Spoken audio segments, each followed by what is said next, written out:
महाराष्ट्र की राजनीति में आए सियासी तूफान के बाद आखिरकार उद्धव ठाकरे को मुख्यमंत्री पद से इस्तीफा देना पड़ा और शिवसेना, एनसीपी और कांग्रेस के सहयोग से चल रही प्रदेश सरकार की विदाई हो गई। 10 दिन तक चले इस सियासी घटनाक्रम के केंद्र बिंदु रहे एकनाथ शिंदे अब प्रदेश में नए मुख्यमंत्री बन गए हैं। ठाकरे परिवार के नजदीक रहे 58 वर्षीय एकनाथ शिंदे इससे पहले देवेंद्र फडणवीस सरकार में लोक निर्माण मंत्री और उद्धव सरकार में शहरी विकास मंत्री के साथ साथ ठाणे जिले के प्रभारी मंत्री भी रह चुके हैं। बता दें, ठाणे के वागला स्टेट इलाके में ऑटो रिक्शा चलाने के दौरान एकनाथ शिंदे की मुलाकात शिवसेना नेता आनंद दिघे से हुई थी।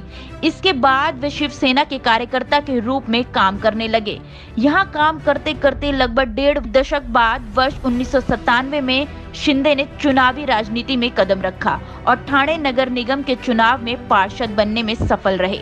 मात्र 18 वर्ष की उम्र में अपना राजनीतिक जीवन शुरू करने वाले एकनाथ शिंदे ने इसके बाद कभी पीछे मुड़कर नहीं देखा और लगातार राजनीतिक सीढ़ियां चढ़ते चले गए। शिंदे वर्ष 2001 में नगर निगम सदन में विपक्ष के नेता बने और वर्ष 2002 में दूसरी बार फिर निगम पार्षद बने। इनके राजनीतिक गुरु आनंद दिघे के निधन के बाद इनका कद बढ़ता चला गया और इन्होंने ठाणे की राजनीति में अपनी मजबूत पकड़ बनाई। नारायण राणे और राज ठाकरे द्वारा पार्टी छोड़ने के बाद शिंदे ठाकरे परिवार के करीब आ गए। एकनाथ शिंदे वर्ष 2004 में शिवसेना की टिकट पर पहली बार ठाणे से विधायक बने। इसके बाद वर्ष 2009, वर्ष 2014 और वर्ष 2019 में शिंदे ठाणे जिले की कोपरी पचपाखड़ी सीट से लगातार विधानसभा पहुंचे। इतना ही नहीं, एकनाथ शिंदे के बेटे श्रीकांत शिंदे इस समय शिवसेना की टिकट पर कल्याण लोकसभा सांसद हैं। शिंदे के जीवन में एक घटना ऐसी घटित हुई जिसके बाद वे बिल्कुल टूट गए। शिंदे ने एक हादसे में अपने 11 वर्षीय बेटे दीपेश और 7 वर्षीय बेटी शुभांदा को खो दिया। वोटिंग करते समय हुए इस हादसे में शिंदे के दोनों बच्चे उनकी आंखों के सामने डूब गए।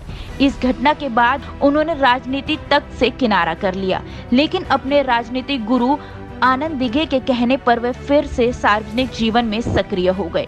9 फरवरी 1964 को महाराष्ट्र के सतारा में जन्मे शिंदे ने अपनी राजनीतिक सक्रियता को मजबूत करने के लिए शिवसेना को उस समय झटका दिया जब उन्होंने शिवसेना के लगभग 40 विधायकों को अपने पक्ष में कर सरकार को चलता कर दिया।